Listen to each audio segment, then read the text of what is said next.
Así quiero ser yo cuando sea grande. Vamos a ponernos en pie, ¿sí? Un momento y darle gracias a Dios por lo que el Espíritu Santo nos está hablando. Y Carlos tiene una familia de admirar, Carlos y Natalia, y los chicos son excelentes. Entonces cerramos los ojos un momento, tome aire. Espíritu Santo, ¿qué es lo que deseas decirnos el día de hoy? Gracias por hablarnos, gracias por hablar a la familia. Gracias, somos una comunidad integral, somos una familia. En el nombre de Jesús queremos aceptar tus enseñanzas esta mañana. Gracias, Señor, tome aire. Gracias, Espíritu Santo, muchas gracias por ministrarnos, por estar, por la Santa Cena, por todo lo que tenemos. En el nombre de Jesús. Muy bien, puede tomar asiento. Y qué bueno que Dios nos ha ido hablando. Y el objetivo es terminar la semana del liderazgo y la semana de familias y poder darle el último toque a la iglesia, pero no queremos que el toque que ustedes se pierdan, los que no estuvieron, porque creemos que es una batalla que tenemos que todos luchar. Estamos en una comunidad cristiana que es integral y queremos que todos estén, no solamente lo que hacemos es integral, pero también lo que somos todos o nos portamos de una manera integral. Entonces el primer énfasis es la familia, son los hijos, pero el segundo énfasis que queremos terminar y que queremos dejar en el corazón de cada uno de la iglesia son 5 ataques que estamos viendo, 5 ataques satánicos que estamos viendo a nuestra iglesia el día de hoy. Y son y le hemos llamado los tronos de Satanás en nuestros días. Estamos hablando de 5 ataques representados en Satanás o a través de la iglesia. Yo quiero invitarlos a identificarlo. Después de que identificamos nuestros hijos, creo que es la primera parte de nuestro ministerio, pero luego tenemos que intentar entender qué pasa en la iglesia. Y yo quiero que vayamos a Apocalipsis capítulo 2 versículo 13. Apocalipsis 2 versículo 13. Mire lo que dice: yo sé que vives en la ciudad donde Satanás tiene su trono. Repita conmigo: Satanás, más fuerte, Satanás tiene su trono. Entonces el libro de Apocalipsis nos indica que hay un lugar donde Satanás tiene una base, y esa base él la trabaja, y en esa base él tiene ciertas cosas. En el momento nos hablaba de una de las ciudades de la antigua Grecia, pero dice la Biblia que sin embargo has permanecido leal a mi nombre y te rehusaste a negarme, aun cuando mi fiel testigo Antipas murió como mártir en medio de ustedes, allí en la ciudad de Satanás. Y el trono de Satanás en ese lugar significa el gobierno, y la Biblia habla de un lugar geográfico, un sitio. Sí, había un sitio, unos cuarteles generales de Satanás donde él hacía toda la obra, pero también podemos interpretar que hay un cuartel general que está en los aires, que está en el espíritu, y que Satanás quiere traer a ponerlo y a implementarlo en la iglesia. Y yo quiero que piense usted en este momento en esa imagen que le estamos dando. Satanás quiere traer a implementar o a poner su trono, su gobierno dentro de la iglesia.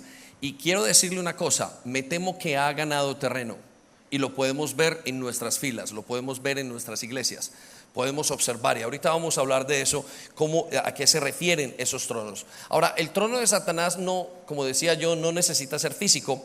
Más bien el trono de Satanás es un comportamiento, es un tipo de moda, un tipo de actuar que es recurrente en nuestras vidas, y siempre lo está moviendo, y siempre está haciendo cosas para ir dañando el proceso de Dios. Ahora, ¿por qué por qué Satanás quiere establecer su trono dentro de nuestras iglesias?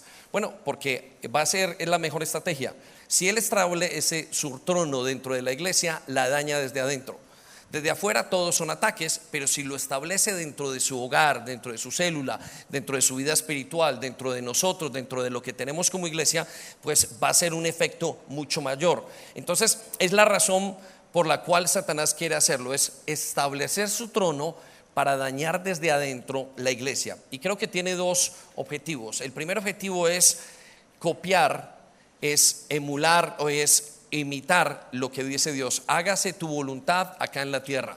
Él le gustaría que se hiciese la voluntad de Satanás acá en la tierra. Y por eso al pisar dentro de la iglesia es tan fuerte, y por eso el efecto es tan devastador para muchas personas. ¿Alguna vez usted ha visto una iglesia que se divida? El efecto es devastador, nadie quiere volver a creer. Las personas que estuvieron allí se sienten defraudadas, se sienten abandonadas, sienten una cantidad de cosas que los aleja de Dios, ¿sí? Entonces Satanás quiere implementar o quiere poner su trono dentro de la iglesia, quiere establecerlo. Y yo quiero que usted entienda esto: no lo hace solamente a través de los pastores, lo hace a través de las personas que llegan por primera vez, por muchas, los líderes, la gente que está sirviendo. El objetivo es intentar utilizarnos o saber dónde hay un hueco espiritual en nuestras vidas para implementar su trono. Y lo podemos ver, vuelvo y digo, en algunas familias. Por ejemplo, Carlos hablaba de había niños que ya estaban viendo pornografía. Satanás ya ha puesto su trono, y a veces es tan difícil sacar a Satanás de ese lugar. ¿Por qué? Porque ya estableció un gobierno en esa casa, en ese lugar, y es lo que no queremos en la iglesia, y por eso queremos hacerlos conscientes el día de hoy. Bueno, la segunda razón por la cual quiere Satanás establecer un trono en la iglesia es porque la quiere controlar. A partir de que una iglesia es controlada por Satanás o establece su trono, toda la iglesia comienza a comportarse de la misma manera, ¿sí? Entonces hay iglesias que uno puede ver y son religiosas, hay unas iglesias donde tienen mucho libertinaje, hay unas iglesias donde son desobedientes, hay iglesias donde parece que fuera como una enfermedad o parece que fuera como un virus, donde llega y donde Satanás planta su trono y es muy difícil quitarlo de ese lugar. Entonces es más fácil prevenirlo, y para eso estamos en este momento enseñando, y queremos que el Espíritu Santo selle su corazón precisamente con eso y nos ayude a hacerlo. Quiero que vaya conmigo a Juan 8:23. Es un versículo muy antiguo, sin embargo nos ayuda a entender una cosa. ¿Qué tiene que hacer entonces Satanás para establecer su trono? Para establecer su gobierno en una familia o en nuestras casas, Satanás tiene que usar mentiras, distorsionar, dañar cosas a su vez, distorsionar la imagen de los padres, distorsionar la imagen de la sexualidad, distorsionar su vida, su identidad en Cristo, distorsionar quién es Él, distorsionar los dones, distorsionar todo lo que nosotros hacemos para Dios. Y por eso es tan peligroso, y por eso es que todos tenemos que estar unidos. Entonces yo quiero que lea este versículo y piénselo hablando de lo que estamos, o analizando desde lo que estamos viendo. Dice Juan 8:32, dice: y conocerán la verdad, y la verdad los hará libres del trono o el gobierno de Satanás. Quiero que piensen ese.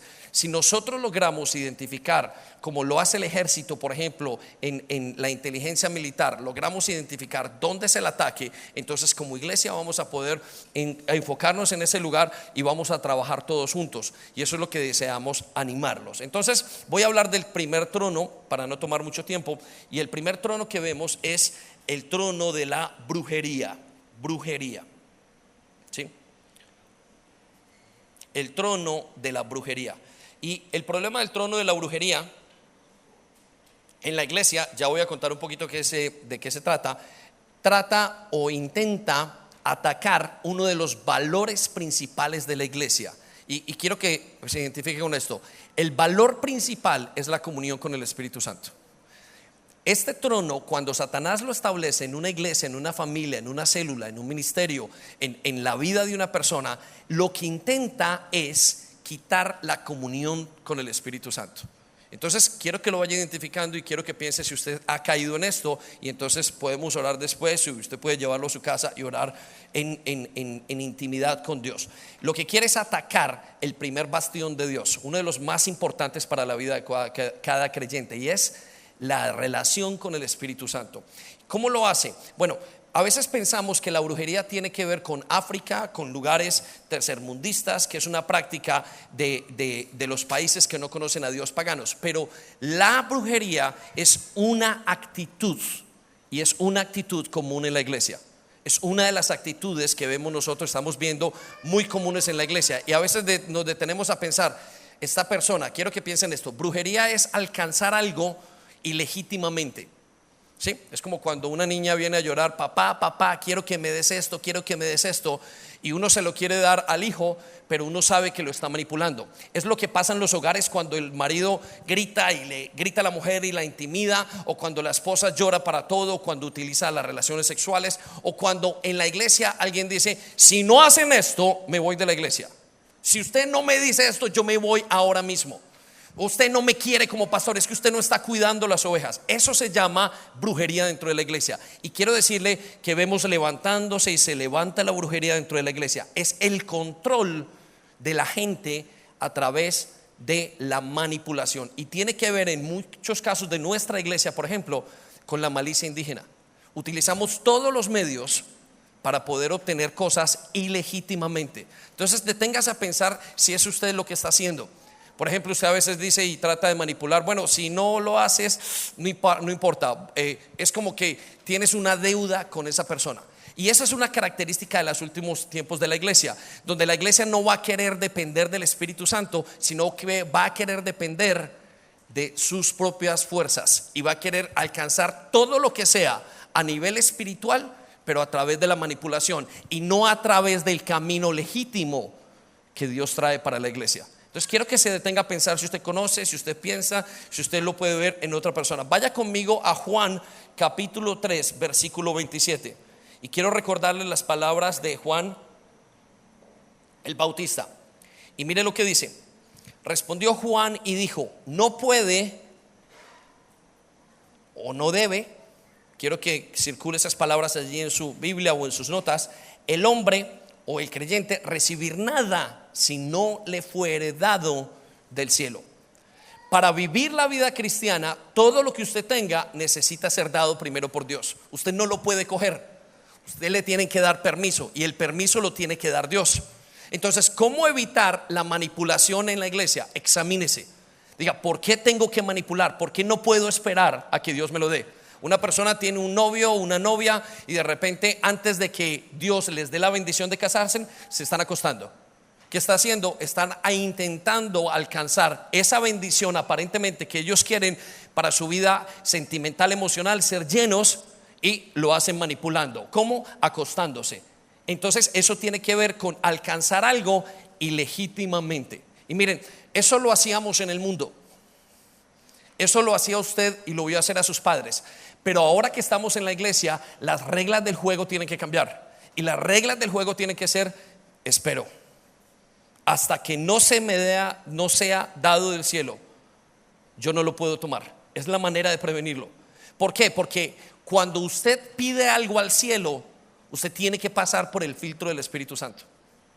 Entonces, ¿qué hace la brujería dentro de la iglesia? Mover al Espíritu Santo y hacer que el hombre haga lo que quiere. Por eso hay iglesias que, por ejemplo, cuando hablan acerca de la prosperidad, quizás hay gente, iglesias que quieren hablar acerca de volverse ricos, y lo que quieren es usar la brujería dentro de la iglesia para alcanzar ilegítimamente algo que aparentemente ellos quieren, y algo que aparentemente está en la Biblia, solo que lo hacen de manera ilegítima. Entonces necesito que usted haga una reflexión muy rápidamente en su corazón y analice cómo alcanza usted las cosas, cómo las obtiene. ¿Qué es? ¿Está esperando? ¿Es a partir de una oración o es a partir de varias cosas que usted hace, varias palancas que usted tiene en la iglesia, a partir de varias maneras de ser, a partir de reclamar, a partir de intimidar, a partir de llorar, a partir de hacer cualquier cosa que usted cree que hace? Pastor, mire, lo decía Carlos ahora, es que no tengo dinero para ir al redil. Y lo que usted está haciendo es utilizando la brujería para que usted tenga algo, en vez de decirlo y orarlo antes: Padre amado, no sé cómo hacerlo, no tengo cómo ir al redil el fin de semana, ábreme puertas para trabajar, ábreme puertas para hacer esto. ¿Estamos entendiendo? Amén. Venga, le damos un aplauso a Dios. Vamos, alto, alto. Entonces, anote allí en su libro de notas: no tome nada ilegítimamente. Juan 3:27 dice: no puede recibir nada al hombre si no le es dado del cielo primero. Si queremos tener iglesia que dure, si quiere tener células, si quiere tener casa, si quiere tener matrimonio, espere a que Dios le dé. Espere a que Dios le dé la autorización para tener eso. Amén. Muy bien, vamos entonces al segundo trono. El segundo ataque satánico que estamos viendo dentro de nuestras iglesias, y es importante tenerlo, y es el trono de la anarquía. ¿El trono de qué? Más fuerte, ¿el trono de qué? Y la anarquía ataca al gobierno directo del Señor Jesucristo. La anarquía tiene que ver cuando yo tomo mis propias decisiones y yo digo, yo soy el que mando. Yo tomo decisiones en la iglesia, cuando la iglesia se vuelve de alguna manera sensitiva a los creyentes más que a Dios. Y quiero que sepan esto: la manera correcta de tomar decisiones es primero lo que Dios quiera, luego lo que la gente quiera. Primero lo que Dios quiere, luego lo que el pueblo quiere. No queremos hacerlo de otra manera, pero de alguna manera la iglesia se está metiendo el trono de Satanás, intentando decir, mira la gente, cómo duele la gente, qué es lo que la gente piensa. Estábamos hablando hace algunos días, Enrique habló de las iglesias que tienen comités para que la iglesia se levante, y sacan totalmente el concepto de Dios y de su gobierno sobre la iglesia, y quien termina liderando es el pueblo. Y eso tiene que ver con la democracia, o con lo que hemos visto en las últimas semanas. Entonces Satanás quiere que nosotros decidamos por nosotros mismos y que le quitemos el gobierno a Jesús sin saberlo. Hay iglesias, por ejemplo, y contaban los pastores de unos pastores que tuvimos durante la semana pasada de Suiza.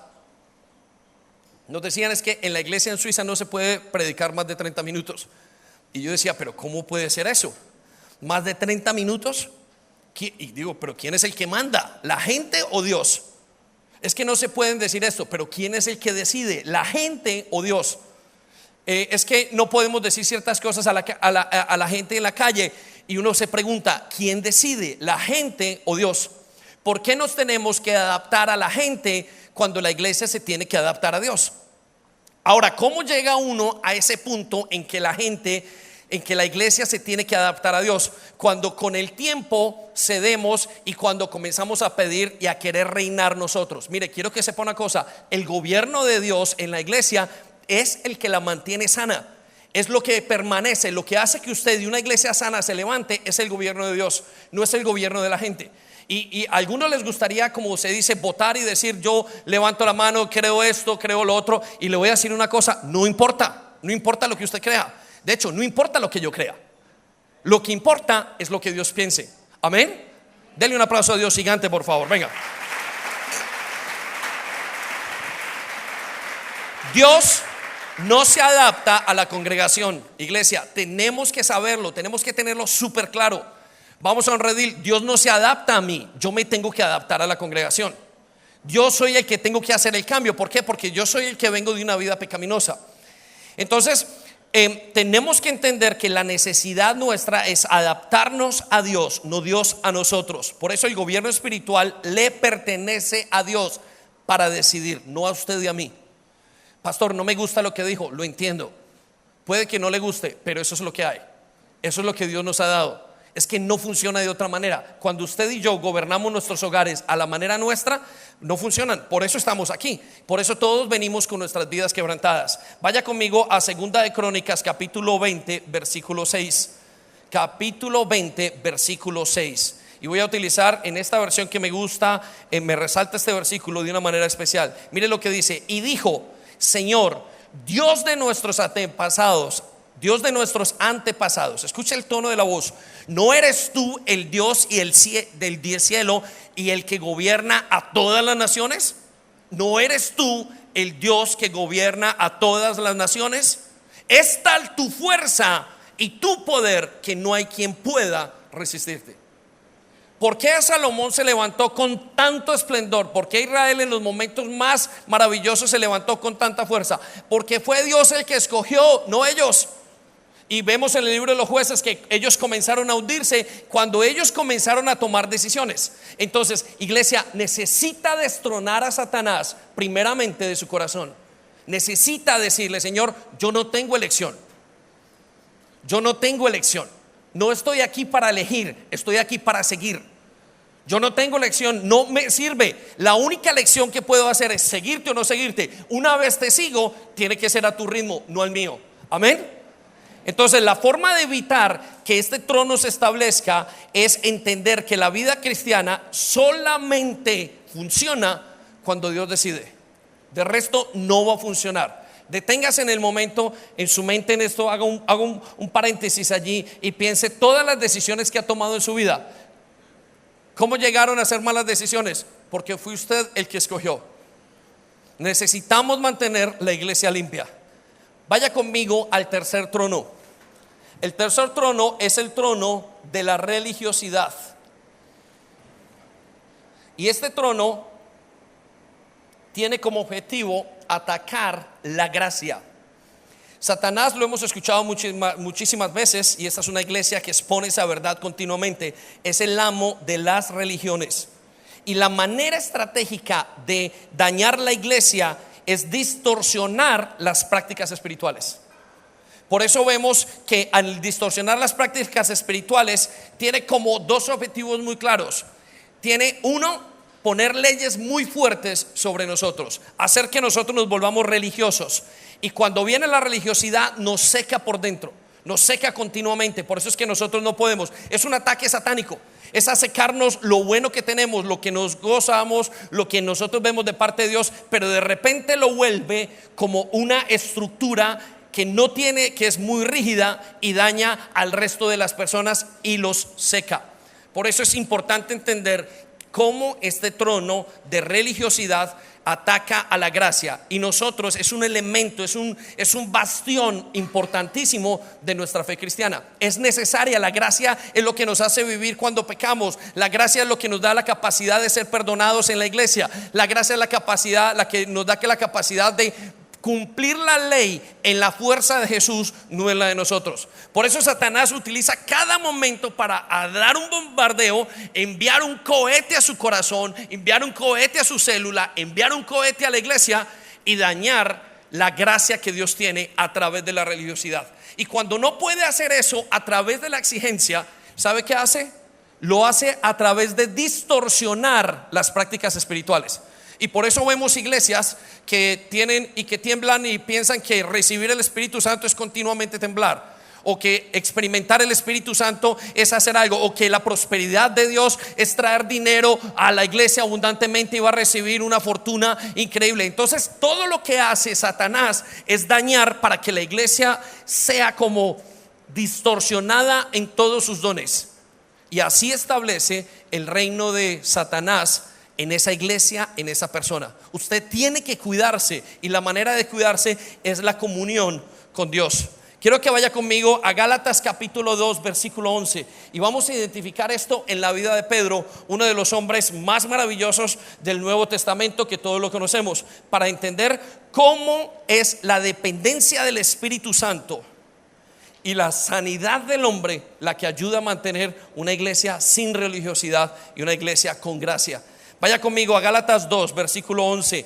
Dice el apóstol Pablo: pero cuando Pedro llegó a Antioquía, tuve que enfrentarlo cara a cara. ¿Cómo lo enfrentó? ¿Cómo lo enfrentó? Cara a cara. La religiosidad se enfrenta cara a cara, porque él estaba muy equivocado en lo que hacía. Nadie pensaría que Pedro se iba a equivocar.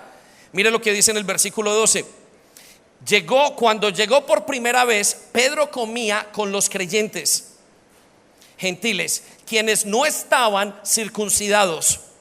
Pero después, cuando llegaron algunos amigos de Santiago o Jacobo, Pedro no quiso comer más con esos gentiles. Y aquí quiero que anote estas palabras: tenía miedo a la crítica. ¿Qué tenía?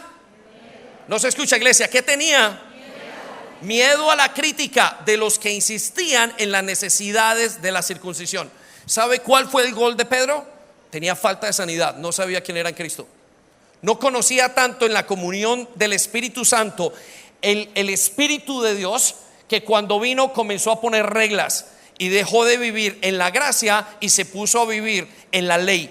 El versículo 13 nos dice: como resultado, escuchen esto, iglesia, y por eso es que es muy importante que usted no pretenda. Es muy importante que usted entre con sencillez a la palabra de Dios. Es muy importante que entendamos que no es la palabra hermano o hermana, que los que vienen de otras iglesias se limpien y digan: voy a entrar con sencillez a la casa de Dios. Miren, en las iglesias nunca llamaron a los apóstoles apóstoles. Oiga, apóstol, venga, le digo. Oiga, apóstol, venga. Y en contrario decía Pablo, Pedro, no había un sistema, no había una manera religiosa. Ellos prevenían a través de la gracia y a través de mantenerse muy frescos en la comunión del Espíritu Santo cada decisión que tenían que tomar. Vaya, mire conmigo el versículo 13. Como resultado, otros creyentes judíos imitaron, repita conmigo, imitaron, más fuerte, imitaron la hipocresía de Pedro, e incluso Bernabé se dejó llevar por esa hipocresía. Puede usted ver cómo el espíritu de religiosidad y cómo Satanás ya en la primera iglesia estaba entronándose para que ellos se alejaran de la gracia de Dios y pudieran estar muy metidos otra vez en la antigua manera de ser. Ayer hablábamos con Natanael y él contó algo acerca de los puritanos. Ustedes, la gran mayoría, no conocen qué son los puritanos, pero era gente que mantuvo una santidad total prácticamente y la llevaron a niveles de poder, a niveles de gobierno, y son lo que se llamaba la época de los puritanos. Y él hablaba de un libro entre que los puritanos podían tomar la decisión sabían muy bien qué era la diferencia entre gracia y pecado. Miren, a veces esto es de lo más duro que hay, pero necesitamos venir y vivir en gracia, en la gracia de Jesús. Y esa gracia solamente se puede hacer cuando yo la vivo diariamente con el Espíritu Santo. Usted no puede dejar de llevar o llegar la religiosidad. Yo levanto mis manos porque aquí estoy y eso es lo que hace todo el mundo. No, necesitas sencillez de corazón. Espíritu Santo, ¿qué es lo que quieres que yo haga? ¿Cómo tengo que enfrentar cada una de estas situaciones? Versículo 14, vaya conmigo, ya vamos a terminar. Dice: cuando vi que ellos no seguían la verdad del mensaje del evangelio, le dije a Pedro delante de todos los demás: si tú, que eres judío de nacimiento, dejaste a un lado las leyes y vives como un gentil, ¿por qué ahora tratas de obligar a estos gentiles a seguir las tradiciones judías? Iglesia, lo que es revelación para mí, yo no tengo que obligar solo a otra persona. Lo que es revelación para usted, usted no tiene que decirles que esto es lo que tienes que hacer. Este es el comportamiento. Necesitamos dejar que el Espíritu Santo guíe. La Biblia dice en Romanos que cuando un siervo de Dios, cuando un hijo de Dios cae para Dios, y cuando está de pie para Dios, y Él es fiel para levantar a aquel que esté caído si es necesario, pero siguen siendo siervos de Dios. Amén.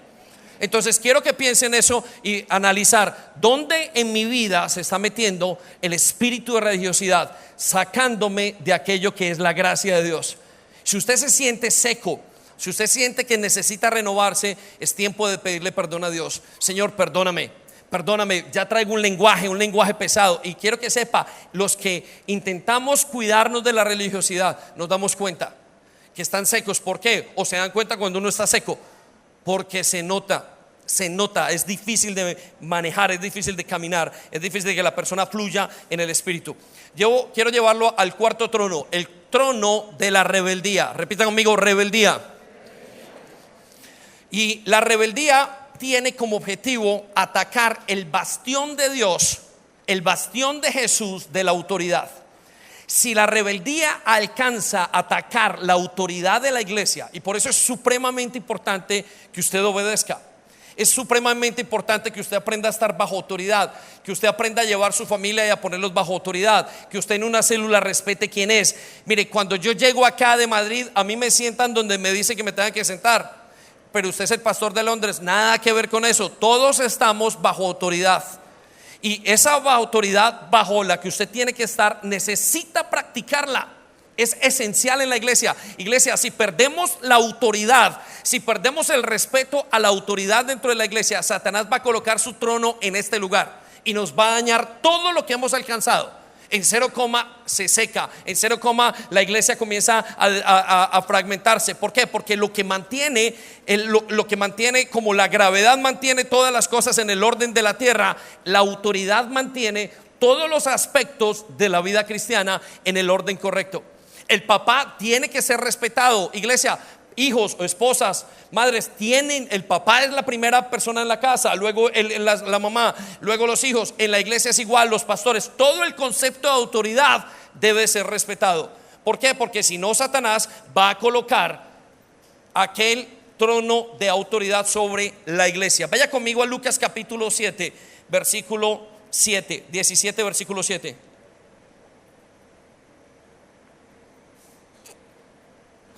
Y Dios me ponía en este momento, quiero que sepa una cosa, la rebeldía, el trono de la rebeldía es la religión más antigua que hay en los seres humanos. Y yo creo que cuando nosotros hemos hecho, y me he encontrado con este caso muchísimas veces, personas que tienen una dificultad con sus padres. Y la dificultad con sus padres o con Dios tiene que ver con sus padres, porque desde pequeños decidieron no obedecer a nadie. Pensaron que sus padres que habían sido borrachos, no me voy a sujetar.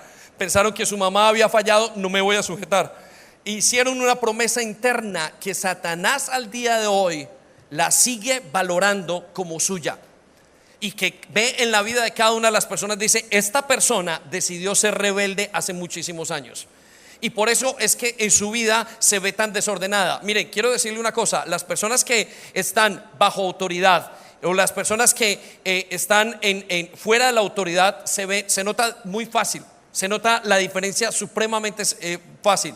¿Por qué? Por los frutos. Los frutos de la autoridad, de estar bajo autoridad, son supremamente amables, amorosos, son los frutos del Espíritu Santo. No funciona la vida cristiana sin estar bajo autoridad. Quiero que vaya conmigo a Lucas 17:7 y vamos a verlo. Y quiero que usted piense en esto y lo medite para poder ahorita pedirle perdón a Dios. Y si lo ha ido identificando: Señor, me cuesta y mirar a la autoridad y mirarla con amor, con cariño. De hecho, no quiero estar bajo autoridad. ¿Sabe que hay gente que es autónoma? Autónoma se dice acá. Gente que es autónoma para no estar sujeta a ninguna autoridad.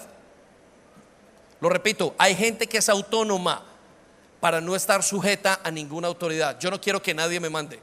Y eso es una de las señas de que el trono de Satanás está en su corazón.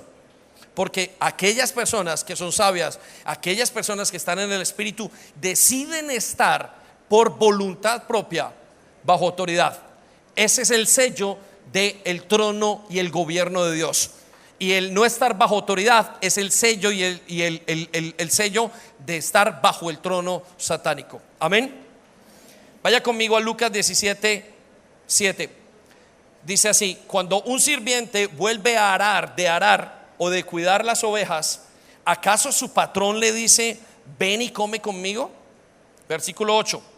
No le dirá: prepara mi comida, ponte el delantal y sírveme mientras como, luego puedes comer tú. Versículo 9. ¿Y le agradece el amo al sirviente por hacer lo que se le dijo que hiciera? ¿Saben? Una de las cosas por las cuales Satanás establece este trono en nuestra familia, en nuestro corazón, en nuestra iglesia, es porque creemos que tenemos muchos derechos. Y la verdad es que usted y yo no tenemos derechos. Ahora que estamos en Jesús, ya no tenemos derechos. Somos esclavos por amor. Antes éramos esclavos porque estábamos obligados a estar bajo el trono de Satanás. Ahora somos esclavos por amor, pero seguimos siendo esclavos. Y quizás alguno de aquí le diga: yo no soy ningún esclavo de Dios. Quiero que sepa que usted es esclavo de alguien. Nunca dejará de ser esclavo. Nunca. Pregúntese: mire, yo soy un hombre libre. Encuentre que usted será esclavo a las adicciones. No, es que yo soy esclavo. Yo no soy esclavo de nadie. Mire su relación, mire sus finanzas, mire su vida sexual, mire sus vidas, mire las personas en las que usted no ha perdonado. Todo le llevará a entender de lo que usted es esclavo. Siempre será el ser humano esclavo, esclavo de Satanás o esclavo de Dios. Pero no perdamos una cosa como creyentes: somos esclavos por amor de Dios. Y cuando somos esclavos por amor de Dios, lo único que queremos hacer, que hace un esclavo, es obedecer. Pero cuando nos llenamos de derechos, vamos a la iglesia y le decimos al pastor: pastor, usted tiene que hacer esto. Digo: ¿quién dijo? Deje que Dios se lo revele. Nuevamente la brujería. Quiero alcanzar esto en mi vida. Muchas veces cosas legítimas y correctas, pero en las fuerzas mías. Por eso nosotros caemos, o por eso la iglesia cae en la rebeldía, y el trono de Satanás es establecido dentro de la iglesia. Vamos al versículo 9. ¿Y le agradece el amo al sirviente por hacer lo que se le dijo que hiciera? Carlos, qué bien predicaste. David, qué bien predicaste. Por supuesto que no. Por supuesto que no. No nos agradece Dios. Dios no está aquí para agradecernos. Y no estoy dando una señal mala de Dios, aunque Dios es tan bueno que nos dice: muchachos, lo han hecho muy bien. Pero Dios no está aquí. Esa no es la mentalidad. Esa es la mentalidad de Satanás cuando me dice: tengo que tomar la gloria de Dios y llevármela yo. Dios no está esperando que usted se lleve la gloria. Se está esperando es que usted le dé la gloria. Para eso somos sus esclavos. Amén. Aplaude al Señor, por favor.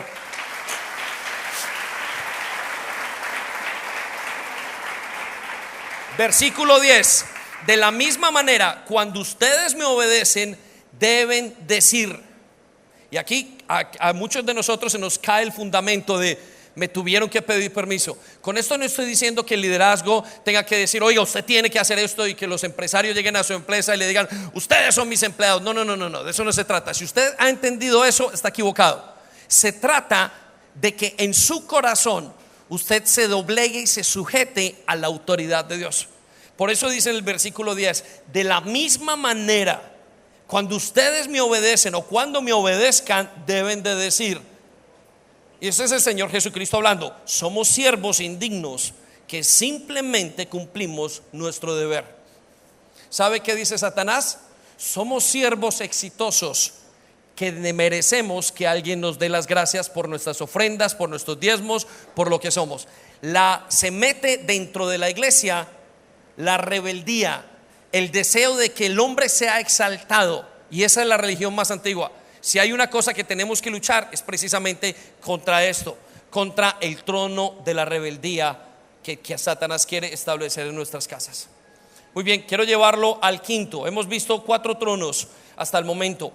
El trono de la brujería, y este ataca la comunión con el Espíritu Santo. Recuerde, importantísimo, es un bastión de Jesús, es un bastión de nuestra vida cristiana, es una reserva. Si Él ataca eso y lo daña, abajo se cae nuestra relación. Entonces tenemos que luchar por izquierda o por derecha, defenderlo, no permitir. No, Señor, no me puedo dejar establecer la brujería en mi casa. No puedo establecer que la brujería se ponga en la vida de mi hija. No puedo establecer que se ponga la brujería en mí. No puedo dejar que la brujería se establezca en mi vida, porque me va a dañar el bastión más importante, la comunión con el Espíritu Santo. El segundo trono es el trono de la anarquía, y este ataca al gobierno del rey que estamos esperando. Usted necesita estar y continuar de pie, esperando y luchando y cuidando el gobierno de Jesús en nuestras vidas. Él es el que decide. Repita conmigo: Él es, más fuerte, Él es el que decide.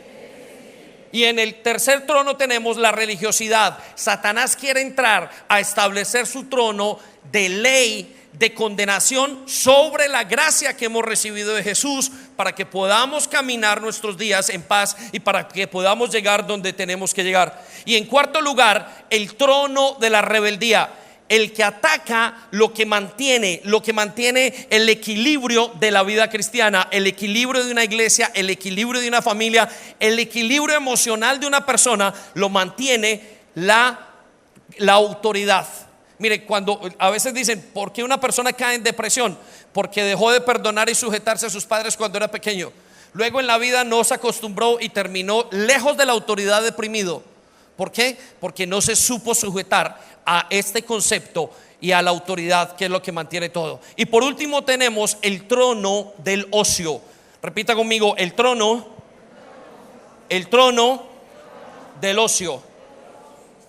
Y el trono del ocio es el que está intentando, es el ataque principal que tiene que dar, escuche esto, es a nuestra capacidad de distinguir entre el bien y el mal. A nuestra capacidad de distinguir entre el bien y el mal. Enrique hace unos días comenzó a hablar acerca del tiempo de ocio durante la iglesia, y que cómo la gente hoy podía decir fácilmente: me voy de bicicleta, me voy a la playa, me voy a hacer una cosa, me quedo viendo un partido, me quedo haciendo cosas que aparentemente son buenas. Y yo quiero decirle y darle un matiz a esto, y es: el problema es el exceso de placer que tenemos. Tenemos un exceso de placer que nos ha llevado a perder, como en nuestra vida, el filo o la capacidad de distinguir entre lo bueno y lo malo, la capacidad de luchar. Voy a contar rápidamente un experimento que me comentaron hace algunos años acerca de unas ratas que le pusieron todo lo que tenían que comer en su jaula, y de repente las ratas eran buenas, es decir, eran saludables, peleaban, hacían cosas y luchaban. De repente, al colocarle todo les fue dado, se comenzaron a dormir, comenzaron a dejar de trabajar, comenzaron a dejar de procrear y multiplicarse, y finalmente todas esas ratas se murieron. Miren, es casi que la radiografía de una vida cristiana cuando está metida en el ocio. Comienza en apatía, luego usted se aleja, luego usted no quiere volver. Y de repente, cuando usted tiene que levantarse a tomar una decisión, lo decimos en las 10 vírgenes, las 5 que estaban despiertas y las 5 que estaban dormidas. Las dormidas estaban en placer. ¿Y cuál era el placer?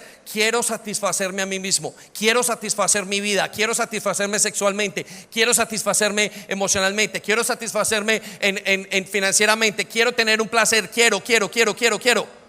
Ayer fuimos a comer y todo el centro comercial estaba lleno. ¿Cuántas de esas personas se habrían levantado a buscar a Dios? Lleno, estaba para mí, no lo sé, pienso que estaba lleno, ¿no? Estaba súper lleno. ¿Saben? La gente en este momento quiere darse simplemente placer. Iglesia, este es el mundo en el que estamos ahora. La iglesia de Apocalipsis, en el capítulo 3, por allá en el versículo 20 que nos hablaba Enrique, hablaba de que era una iglesia que se creía rica. Dijo, yo soy rico. Y usted tiene ahora un coche, ahora usted tiene varias Biblias, usted tiene varias cosas en su vida, tiene de todo, y simplemente queremos placer. Y eso daña algo que se llama el discernimiento. Y para mí, lo tengo por revelación, es una manera en que Satanás quiere meternos un dardo para que nosotros nos quedemos quietos, dormidos, y cuando nos levantemos no podamos ver cuando Él viene. Vaya conmigo al capítulo 5 de Hebreos. Y con esto terminamos. Capítulo 5 de Hebreos dice así: el alimento sólido es para los que son maduros, los que a fuerza de práctica, repita conmigo, práctica, más fuerte, práctica, están capacitados para distinguir entre lo bueno y lo malo. Déjeme le traduzco qué significa esto. El discernimiento entre lo bueno y lo malo es en práctica, se va practicando, uno va sabiendo. Pero ¿sabe cómo se practica? Negándome a mí mismo. ¿Cómo sé yo que Satanás, que me tienta en las finanzas, en la sexualidad, en la mentira y en el robo, cuando yo me estoy negando continuamente, no puedo caer en esto, y entre más yo me niego, entre menos placer me da, porque el placer nos da pecado, menos queremos verlo, menos queremos hacerlo, y más rápido nos damos cuenta cuando viene un ataque. Miren, el rey Salomón fue uno de los reyes, dice la Biblia, más esplendorosos que han existido, si no es que es el hombre con más dinero que hubo. Es el hombre que tenía todos los dones. Cuando usted lee el libro de Eclesiastés, todo. ¿Y sabe qué pasó con él? El final de sus días escribe el libro de Eclesiastés: lo he probado todo, me he perdido. Tuvo que haber probado todo, y en todo se refiere a todo, pero perdió la presencia de Dios porque dejó de identificar entre lo bueno y lo malo. ¿Se puede imaginar? Tuvo 700 mujeres. En la primera no pecó, aparentemente. En la segunda no fue. Cuando iba por la número 200, 300, 400, nómbrele lo que quiera, o cuando iba en la segunda o en la tercera, ya él no sabía identificar entre el bien y el mal. Ya Satanás había establecido su trono en su vida, en su familia y en Israel. Solo faltaba el tiempo para que esa familia y ese trono y ese país, ese reino, se dividiera. Y se dividió. Usted no puede hacer lo que a usted le da placer. Necesitamos renunciar a ese exceso de dosis de placer que queremos darnos, de derechos que tenemos en nuestra vida. Necesita renunciar a eso, porque luego no lo va a poder salir. Usted no va a poder identificar entre el bien y el mal. Y la Biblia dice que Salomón perdió toda su capacidad. Miren, el hombre que había juzgado entre el bien y el mal en dos mujeres que usted lo recordará, habían traído un hijo, y dijo con tanta claridad: parecía un médico espiritual, parecía un cirujano de esos que trabaja con unos cuchillos tan pequeñitos, y lo cortó. Esa situación la cortó y dijo: traigan una espada, corten a ese niño en la mitad. Y de repente se levantó la verdadera mamá diciendo: yo no lo quiero perder, entrégueselo. Y él pudo discernir esa situación. ¿Saben una cosa? Perdió ese discernimiento por el placer sexual. ¿Por qué estás perdiendo tu discernimiento?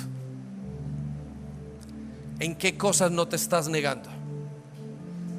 ¿Qué es lo que está pasando en tu vida que solamente quieres satisfacer tus deseos?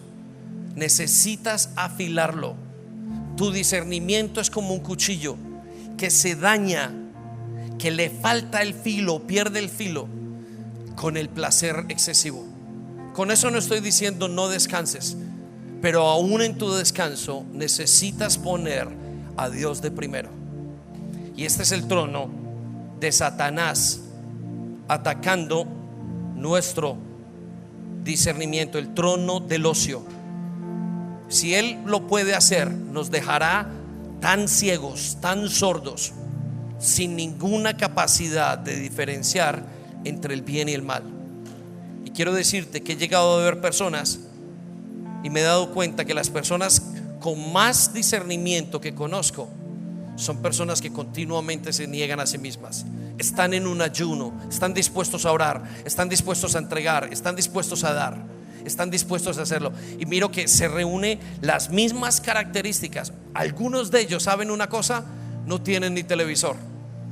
Y me sorprende. Y no estoy hablando del legalismo, estoy hablando del placer. Entonces quiero pedirte que le pidamos perdón a Dios esta tarde. Quizás si nos ponemos en pie un momento y le pidamos a Dios perdón por nuestros pecados y por haber permitido que Satanás establezca estos reinos en nuestra vida. Padre amado, aquí en la luz de tu Espíritu queremos pedirte perdón como iglesia. Queremos pedirte perdón por darle la oportunidad a Satanás de tomar el gobierno en nuestra iglesia. Y quiero que abras tus labios, cierra tus ojos, nadie te ve, solamente Dios.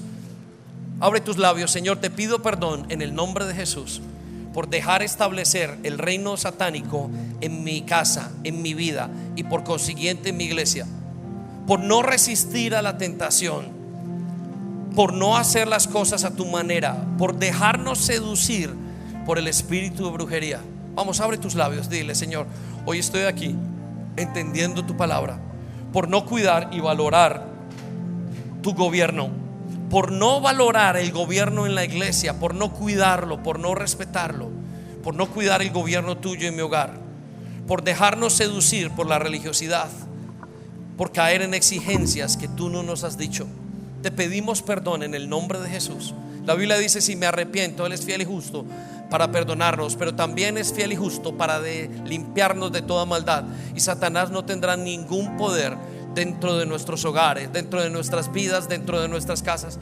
Por eso queremos pedirte, Señor, que nos perdones, que nos limpies, por crear mandamientos que tú no nos diste, por caer en exigencias de la ley, por dejarnos de no respetar a la autoridad, por no vivir en la sujeción a la autoridad, Señor, por no ponerte a ti de primero en nuestras vidas. Y quiero que mientras usted está con los ojos cerrados, deje que el Espíritu Santo le hable y le enseñe qué cosas tiene para revelarles en este momento. Espíritu Santo, háblanos en este momento. Queremos que tu palabra sea traída a nuestros corazones y entendida por nosotros, en el nombre de Jesús.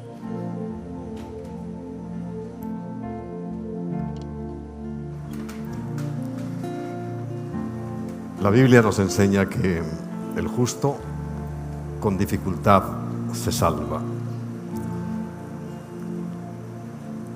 Y el Señor advirtió en el consejo, las informaciones precisas que le dio a sus discípulos.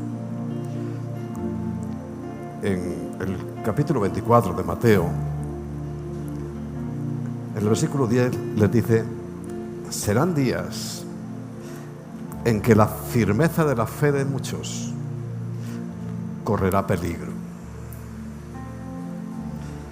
Por eso estamos hablando de estas cosas, porque estamos en el tiempo en que el Señor advirtió: corre peligro la fe de muchos. Y muchos falsos profetas se levantarán y engañarán a muchos. No olvides la palabra muchos. 12. Y en muchos se enfriará el amor por haberse multiplicado la maldad. Y mira, cada vez entiendo más el versículo 13. Pero el que persevere, el que se mantenga hasta el fin, será salvo. Y lo entiendo más que en el aspecto personal, porque el que tiene al Hijo tiene la vida. Lo entiendo en qué es lo que se predica en los púlpitos de hoy, donde ciertamente Carlos nos ha llevado a los padres. ¿Tú sabes lo que te va a pedir Dios? ¿Tú sabes, por haber dejado a tus hijos que se corrompan de esa manera, siendo tu responsabilidad, lo que te va a decir Dios? Lo que te va a caer encima. Es que no te lo imaginas. No te lo imaginas. Y hemos dejado que Satanás vaya poniendo sus tronos en nuestras vidas, en familias y en la iglesia. Y gobierna bajo puntos de vista humanistas. Recuerda, el Señor dijo que había 3 clases de levaduras de las cuales deberíamos cuidarnos. Una, los fariseos. No necesita mucha explicación. La de los saduceos sí, porque los saduceos son los más abundantes hoy. Son los humanistas, los que han puesto reglas humanistas en la iglesia. Pero también los herodianos con su corrupción, con su libertinaje, han hecho tronos muy potentes y muy poderosos en la iglesia, y luchamos contra ello. Créeme que luchamos contra ello. Por eso, Señor, al leer estas palabras que son tuyas,